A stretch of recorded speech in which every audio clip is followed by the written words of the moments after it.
Bab 15, Rumah Saudara Perempuan Kedua. Di malam hari, Sang Shan menyumbangkan anggur, dan semua orang di keluarga minum sedikit, termasuk ibu dan saudara iparnya. "Bu, di mana saudara perempuan kedua tinggal? Aku akan memeriksanya kapan-kapan dan mencari tahu pintunya." Kakak kedua, Zhang Lan, telah kembali sejak hari Zhang Shan kembali, tetapi dia belum kembali lagi sejak itu, tapi itu normal, baru sekitar 2 minggu. Ibu memberitahuku sebuah alamat, tidak jauh dari rumah mereka, beberapa jalan lagi, sekitar setengah jam berjalan kaki. Ibu kota saat ini jauh lebih kecil dibandingkan generasi selanjutnya, dan hal-hal seperti menikah hanya dapat ditemukan di dekatnya. Sedangkan bagi mereka yang menikah di beberapa provinsi jauhnya, masih sangat sedikit di era ini. Kecuali sebagian orang yang lolos dari kelaparan dan menikah secara lokal, sangat sedikit orang yang menikah jauh. Zhang Shan mengangguk, menunjukkan bahwa dia mengerti.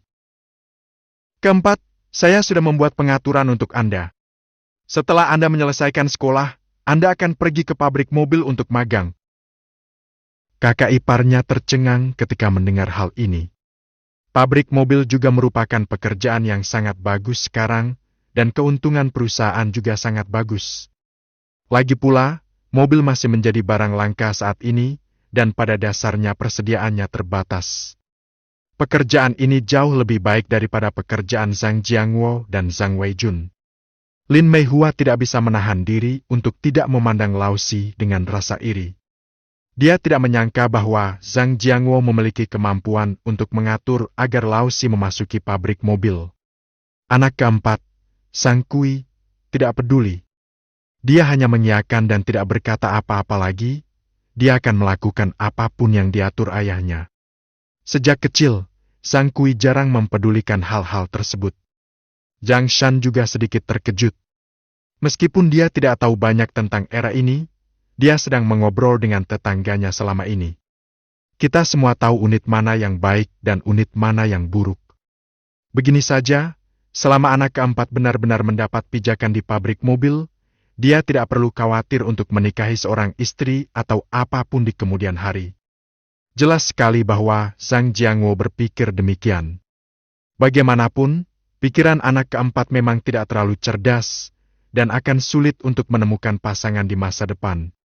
Zhang Jiangwo menatap mata menantu perempuan tertua yang merasa jijik dan menjelaskan tanpa daya. "Saya tidak memiliki kemampuan seperti itu, atau devisa anak ketiga berhasil. Seseorang menemukan saya di sana 2 hari yang lalu. Saya tidak mencari yang ketiga anak lagi. Apakah kamu mengambil devisa dan menukarnya dengan mereka?" Hal itu dilakukan, dan itu belum menjadi pekerjaan formal, perlu waktu untuk menjadi pegawai tetap. Baru kemudian Zhang Shan ingat bahwa Sang Jiangwo diam-diam meminta devisa kepadanya 2 hari yang lalu. Zhang Jiangwo sepertinya telah mengatakannya pada saat itu, tetapi dia tidak peduli. "Berapa biayanya?" Zhong Huisiu sangat mengkhawatirkan hal ini. Seluruh keluarga menoleh, dan Zhang Jiangwo berkata, $300, 1 untuk 5. Zhong Huisiu tiba-tiba merasa tertekan, tetapi setelah melihat anak keempat, dia hanya bisa melepaskan kesusahannya. Kemudian topiknya dengan cepat beralih ke Zhang Shan lagi.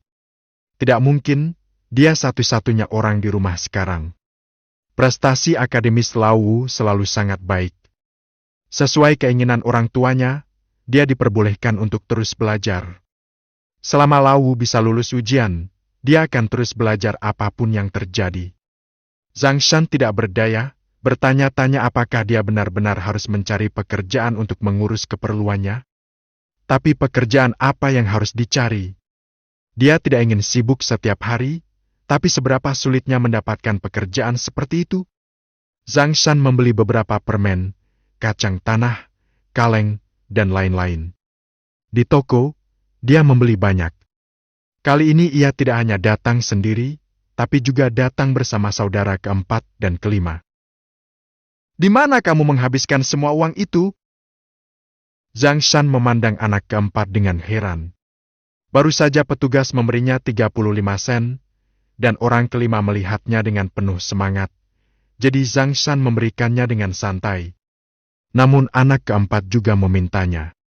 Ini pertama kalinya anak keempat berinisiatif meminta uang. Anak keempat berkata sambil tersenyum naif. Tidak ada, saya baru saja membeli beberapa barang. Saya tahu, kakak ketiga, saya tahu. Lau segera mengangkat tangan kecilnya dan bersiap untuk membuat laporan. Zhang Shan berkata dengan rasa ingin tahu. Ceritakan padaku. Saudara keempat menghabiskan seluruh uangnya untuk membeli novel. Saya langsung melihat semuanya. Zhang Kui sangat terobsesi dengan buku-buku kecil sekarang. Dia tidak memiliki syarat sebelumnya, tapi sekarang dia punya syaratnya, jadi dia bisa membelinya jika dia punya uang. Dalam 2 hari terakhir, saya terobsesi dengan 1 set buku cerita baru. Tidak, semua uang telah dihabiskan.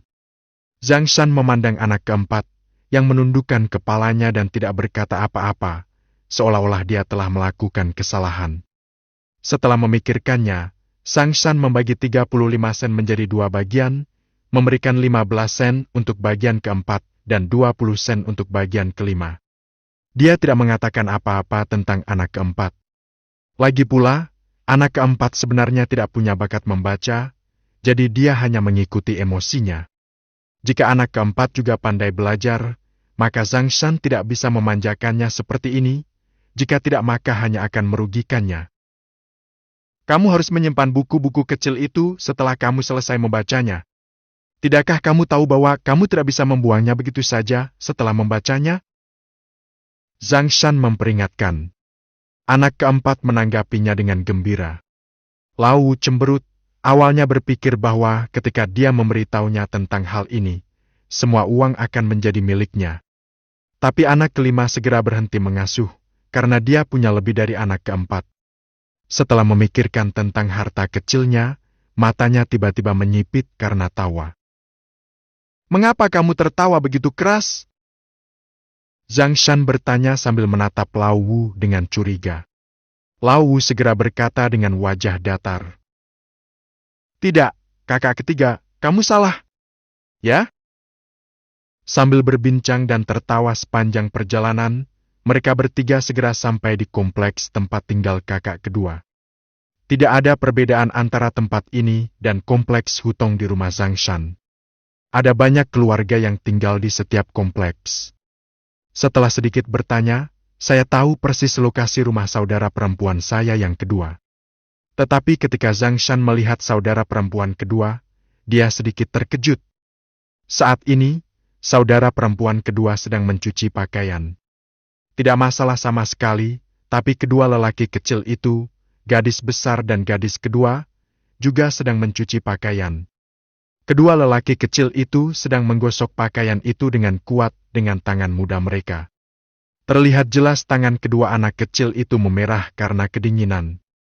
Saat itu bulan Mei dan air sumur masih agak dingin. Zhang Shan mengerutkan kening dan dengan cepat berjalan mendekat untuk menyapa. Kakak kedua, gadis besar, gadis kedua. Zhang Lan mendengar teriakan Zhang Shan dan menoleh. Ketika dia melihat Zhang Shan dan Lao Si Lau, dia segera berdiri dengan senyum bahagia di wajahnya. Xiao Shan, kenapa kamu ada di sini? Kata Zhang Lan. Zhang Shan berkata, bukankah ini pertama kalinya saya datang ke sini untuk menemui Anda? Mohon kenali pintunya. Pada saat ini, lelaki dan perempuan tua yang duduk di depan pintu sambil berjemur di bawah sinar matahari juga angkat bicara. Itu gunung yang besar. Kamu bisa datang jika kamu mau. Apalagi yang perlu kamu bawa? Zhang Shan mengangkat matanya dan melihat lelaki tua dan perempuan tua itu semuanya tersenyum, tetapi mata mereka menatap lurus ke hadiah di tangan Zhang Shan. Jelas sekali, jika mereka tidak melihat hadiah ini sekarang, tidak satu pun dari mereka akan mengatakan apapun. Di bawah perkenalan saudara perempuan kedua, Zhang Shan juga tahu bahwa ini adalah mertuanya. Bab 16, Ketidakpuasan. Bibi, Paman, saya datang ke sini terburu-buru hari ini. Saya tidak membawa apapun, hanya beberapa hadiah. Terimalah. Zhang Shan juga tersenyum.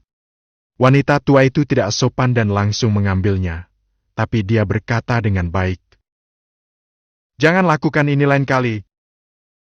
Zhang Shan tidak menganggapnya serius, dengarkan saja ini. Setelah mengobrol sebentar, Zhang Shan berkata kepada Lao Wu, "Pergi dan bermainlah dengan keponakanmu." Saat ini, Daniu dan Erniu masih mencuci pakaian dan membantu mengambil air. Ini adalah dua anak yang baru berusia 4 tahun, dan melihat lelaki tua dan perempuan tua itu, tubuh mereka jelas sangat kuat, tetapi mereka hanya melihat mereka tanpa ada niat membantu.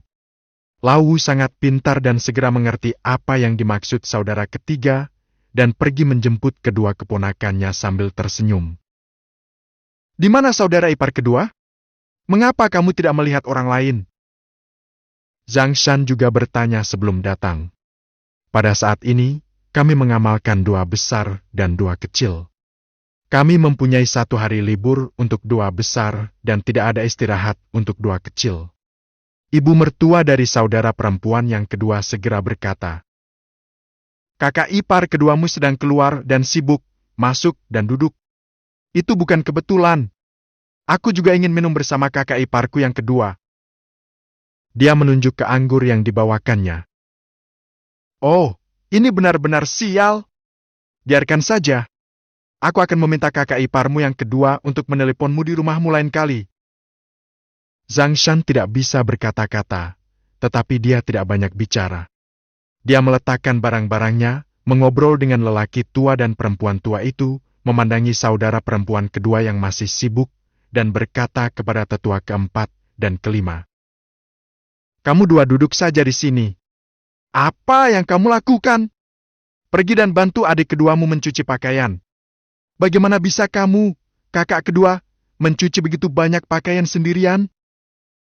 Anak keempat dan kelima langsung mengambil tindakan setelah mendengar hal tersebut. Anak keempat tidak merasakan apa-apa, namun anak kelima mendengar bahwa ini untuk membalaskan dendam saudara perempuannya yang kedua. Zhang Shan tidak melakukannya sendiri. Ini sebenarnya bukan kemalasan, tetapi jika dia melakukannya, lelaki tua dan perempuan tua itu akan menjadi lebih picik, dan pada akhirnya saudara perempuan kedualah yang akan menderita. Dan anak keempat dan kelima hanyalah anak-anak. Tapi yang jelas, Zhang Shan melebih-lebihkan wajah lelaki tua dan perempuan tua itu, dan dia sebenarnya hanya melihat lelaki tua keempat dan kelima membantu pekerjaan itu, tanpa ada niat untuk melakukan pekerjaan itu sendiri. Zhang Shan memeluk gadis yang lebih tua dan gadis kedua, dan memberikan beberapa permen dari hadiah yang dibawanya untuk kedua anak kecil itu. Wanita tua itu tampak sedikit tertekan, tetapi Zhang Shan telah menyelesaikan semua ini. Tidak peduli betapa tidak tahu malunya dia tidak bisa berkata apa-apa saat ini. Kedua lelaki kecil itu bersenang-senang makan, dan untuk sementara mereka menjadi tergantung pada paman ketiga mereka, yang masih orang asing. Zhang Shan terus mengobrol seperti ini. Pada pukul 11, Zhang Shan menemukan bahwa lelaki tua dan perempuan tua itu tidak berniat keluar untuk membeli sayuran dan memasak. Ini membuatnya tidak bisa berkata-kata. "Kakak kedua, aku akan mengajak gadis tertua, gadis kedua dan yang lainnya ke restoran, jadi kamu tidak perlu bekerja keras." Zhang Shan berdiri dan berkata. Ketika lelaki tua dan perempuan tua itu mendengar ini, mata mereka tiba-tiba berbinar, tetapi Zhang Shan tidak memberi mereka kesempatan untuk berbicara dan pergi begitu saja bersama kedua lelaki kecil itu. Zhang Shan tidak bisa berkata-kata kepada mertua perempuan keduanya, tetapi dia tidak bisa berkata apa-apa, jadi dia hanya bisa mengungkapkan ketidakpuasannya dengan cara ini. Pada siang hari, Zhang Shan benar-benar membawa keempat anaknya ke restoran. Keempat anak kecil itu belum pernah ke restoran sebelumnya, jadi mereka makan dengan gembira. Setelah selesai makan, Zhang Shan tidak membawa Daniu dan Erniu kembali, melainkan langsung pulang. Saat itu masih siang hari, dan Niu tertua dan kedua tidak begitu rindu kampung halaman, jadi mereka dengan patuh mengikuti Zhang Shan ke rumah nenek mereka. Sesampainya di rumah, Zhang Shan meminta Lao Wu untuk mengajak kakak perempuan dan kakak perempuan kedua bermain. Sementara dia mengeluh kepada ibunya tentang ayah mertua dan ibu mertua kakak perempuan kedua. Bu, apa menurutmu ini serius? Aku tidak akan membicarakan tentang saudara perempuan kedua atau apapun. Mereka benar-benar memperhatikan gadis besar dan gadis kedua bekerja di usia yang begitu muda. Oke, saya tidak akan mengatakan apa-apa tentang ini. Bagaimanapun, anak-anak harus melakukan suatu pekerjaan, tetapi mereka hanya duduk dan berjemur di bawah sinar matahari tanpa niat membantu sama sekali. Apa yang akan mereka lakukan? Apakah mereka menikahi saudara perempuanku yang kedua di rumah agar memiliki pembantu untuk bekerja? Zhang Shan tidak bisa berhenti berbicara begitu dia mengatakannya. Situasi hari ini sangat menjengkelkan. Setelah mendengarkan cerita Zhang Shan, Zhong Huixiu merasa sedikit kasihan pada putrinya. Dia mengutuk beberapa kata, tetapi pada akhirnya dia berkata, "Apa yang dapat kami, keluarga ibu mertua, lakukan mengenai hal ini?" Siapa yang membuat cerita Anda? Saudara perempuan kedua menganggur dan melahirkan 2 anak perempuan. Keluarga mereka lebih memilih anak laki-laki daripada perempuan. Hei, saat adik keduamu dikurung, akulah yang merawatnya. Bagaimana kamu bisa mengharapkan keduanya? Bu, aku juga kasihan pada Lan Lan, tapi inilah hidup. Apalagi yang bisa kulakukan? Zhong Huixiu juga memasang ekspresi sedih di wajahnya. Bagaimana mungkin dia, seorang ibu, tidak merasa kasihan pada putrinya? Namun keluarga ibunya mudah untuk maju, namun akan sulit bagi putrinya untuk hidup di masa depan. Kalau begitu, tidak ada yang bisa kita lakukan. Lihat saja mereka menindas saudara perempuan kedua seperti ini, kata Zhang Shan dengan marah. Tapi dia tidak tahu apa yang harus dia lakukan dengan hubungan seperti ini. Dia sudah berpikir 2 kali untuk mengungkapkan ketidakpuasannya seperti itu sebelumnya, karena tidak ada cara untuk memikirkan hal-hal seperti itu. Jika tidak, Sang Lanlah yang akan menderita pada akhirnya. Kecuali saudara perempuanmu yang kedua bisa mendapatkan pekerjaan dan melahirkan seorang anak laki-laki, sebaliknya. Zhong Huixiu menghela nafas lagi, yang tampaknya mustahil baginya. Zhang Shan mengangkat alisnya ketika mendengar ini, menatap ibunya, dan tiba-tiba berhenti berbicara. Ibu saya tidak terlalu memikirkannya, dan hanya berkata, "Selama kamu memiliki niat ini, jika keadaanmu menjadi lebih baik di masa depan, bantulah adik keduamu. Menurutku, karakter Lan Lan terlalu lembut. Jika dia memiliki karakter yang lebih kuat, keluarganya tidak akan berani memperlakukan Lan Lan seperti ini. Apa menurutmu semua orang sama denganmu?" Kata ibu langsung. Kakak iparnya tidak senang. "Bu, saya berbicara mewakili Lan Lan.